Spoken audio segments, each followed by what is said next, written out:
Good morning students, how are you? I hope you all are enjoying very well at your places and you all are studying also.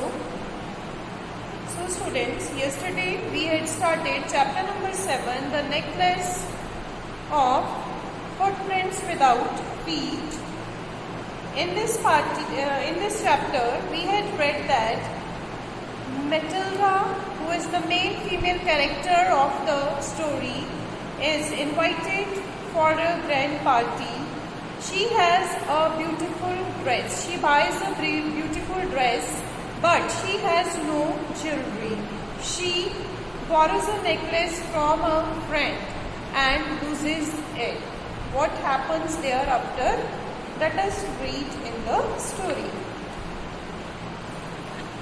So, the husband of Matilda told Matilda that there is a grand party and only few of his colleagues have been invited for the party and he is one among them who have been invited.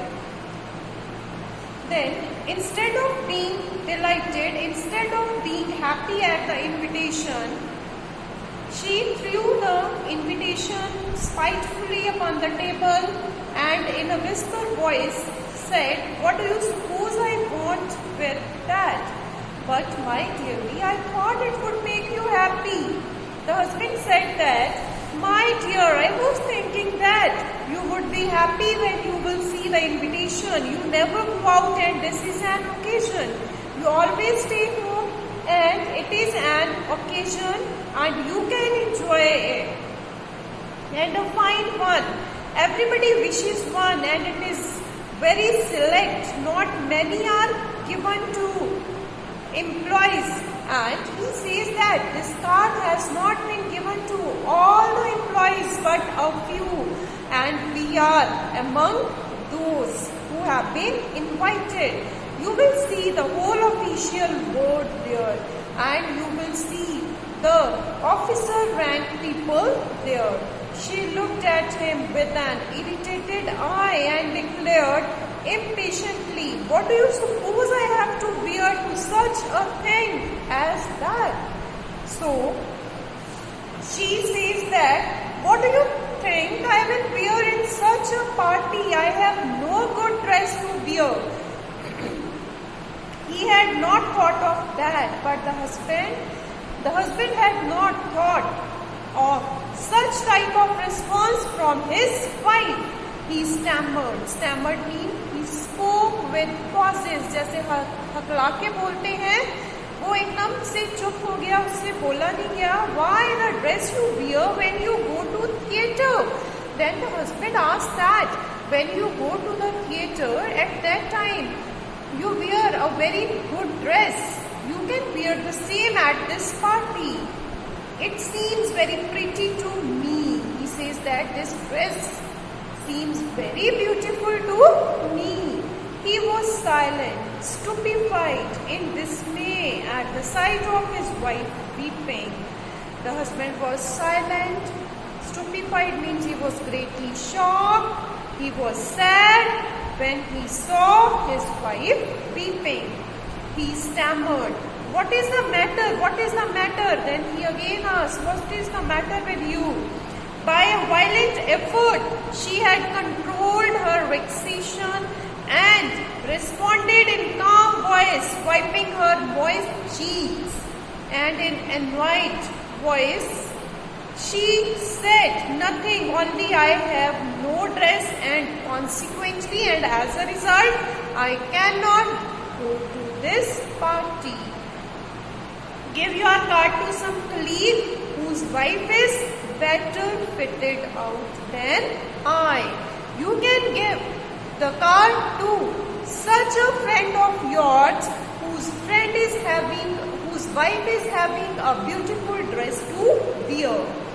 He was grieved. He was very sad, but answered, "Let us see, Matilda, how much would a suitable costume cost? Just tell me, how much money do you want to buy a suitable costume for you?"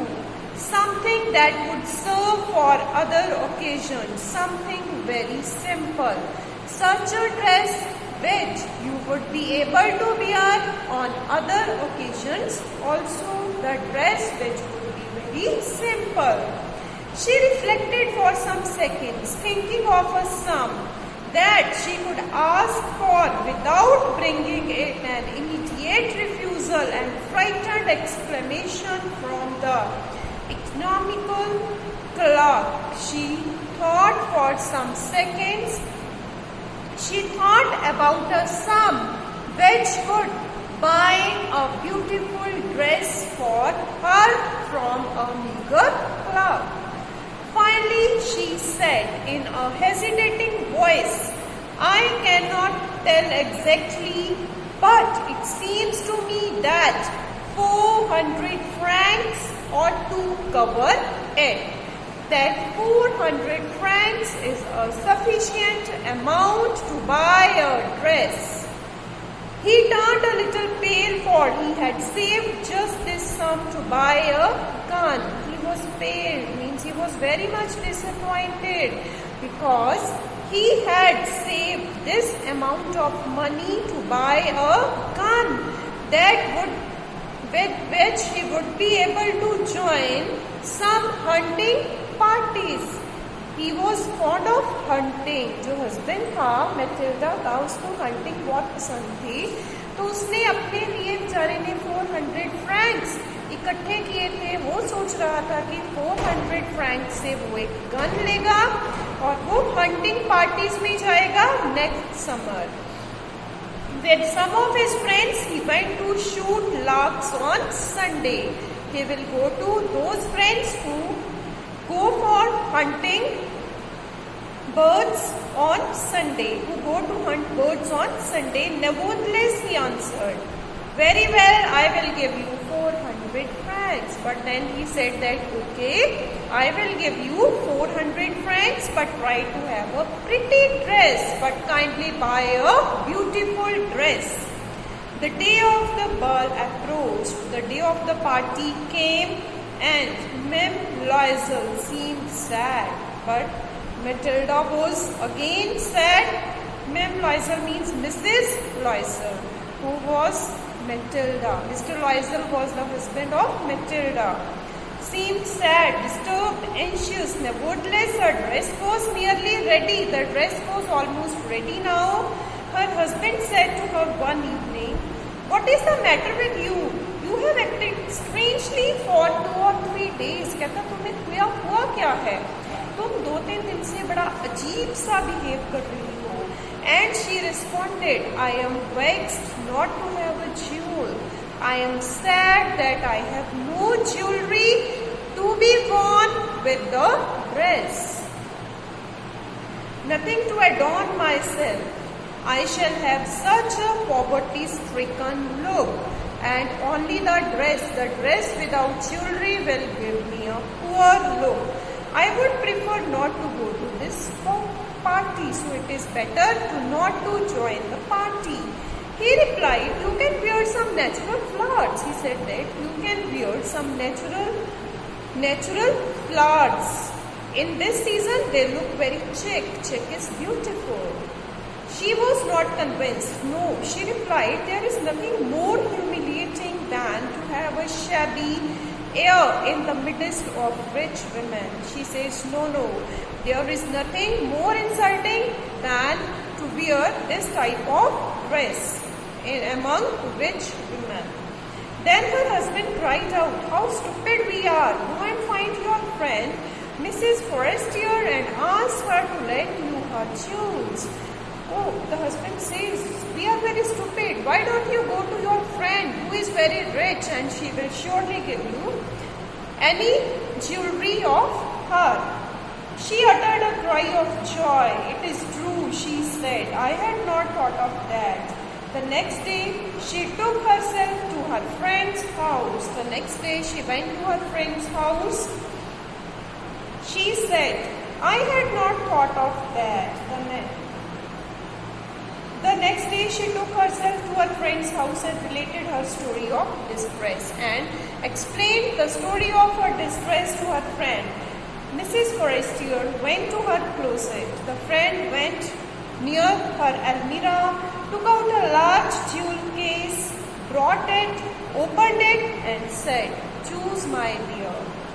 She saw at first some bracelets, then a collar of pearls, then a Venetian cross of gold, and jewels of admirable workmanship. She tried the jewels before the glass, hesitated but could neither decide to take them nor leave them. Now, she was not able to decide that which necklace was better for her. Then she asked, "Have you nothing more?" Then Matilda asked, "Do you have any more?" "Why, yes, look for yourself. I don't know what will please you." She said, "Yes, I have. Check yourself. I can't say that which looks good on you." Suddenly she discovered in a black satin box a superb necklace of diamonds. Her hands trembled as she took it out. She placed it about her throat against her dress. She wore the dress and she kept the necklace near her neck, near her throat against the dress, and was ecstatic, and she was very happy. Then she asked in a hesitating voice, full of anxiety, "Could you lend me this? May I take this?" "Only this?" "Yes, certainly." "Yes, sure, you can have this." She fell upon the neck of her friend and embraced her with passion, then went away with her treasure. Treasure is the costly item, and she left with the costly item. The day of the ball arrived. The day of the party arrived. Mrs. Loisel was a great success. She was looking very beautiful. She was the prettiest of all, elegant, gracious, smiling, and full of joy. All the men noticed her, asked her. Man means we can say that she was the point of attraction of everyone. She was looking so beautiful that everyone was looking towards her, asking her name, and wanted to be presented. She danced with enthusiasm, intoxicated with pleasure. She danced with enthusiasm. She was mad with happiness, thinking of nothing but all this admiration, this victory. She was thinking as if she was the victorious one. This victory so complete and sweet to her heart. She went home towards 4 o'clock in the morning. Her husband had been half asleep in one of the little saloons since midnight.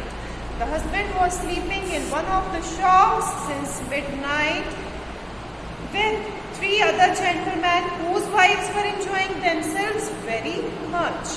He threw round her shoulders the modest wraps they had carried, whose poverty clashed with the elegance of the ball costume. She wished to hurry away in order.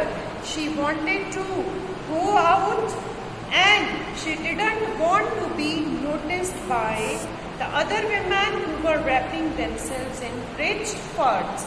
When she left, she didn't want herself to be noticed by any of the women who had covered themselves in rich and beautiful dresses. Loisel detained her. Loisel checked her. "Wait," said he. "I am going to call a cab." But she wouldn't listen. But she didn't listen and descended the steps rapidly. When they were in the street, they found no carriage, and they began to seek for one, hailing the coachman whom they saw at a distance. They walked along toward the river. They went toward the river, hopeless and shivering. It was very cold outside. Finally, they found one of those old carriages that one sees in Paris after nightfall. Then they found one carriage on the road. It took them as far as their door. Means it took them near to their house, and they went wearily up to their apartment. And they went into their apartment. It was all over for her, and on his part he remembered that he would have to be at the office by 10 o'clock. And he was thinking, Mr. Loisel was thinking that tomorrow by 10 o'clock he would have to join the office again. She removed the wraps from her shoulders before the glass. She stood in front of the glass and removed her wraps of the upper coverings. She removed the upper coverings, and she was standing in front of the glass, in front of the mirror, to have a very close look at herself once again. For a final view of herself in her glory, suddenly she uttered a cry. Her necklace was not around her neck. The necklace was not in her neck. She had lost it, right? From here, we'll continue tomorrow, right? Till then, bye. Have a nice day ahead.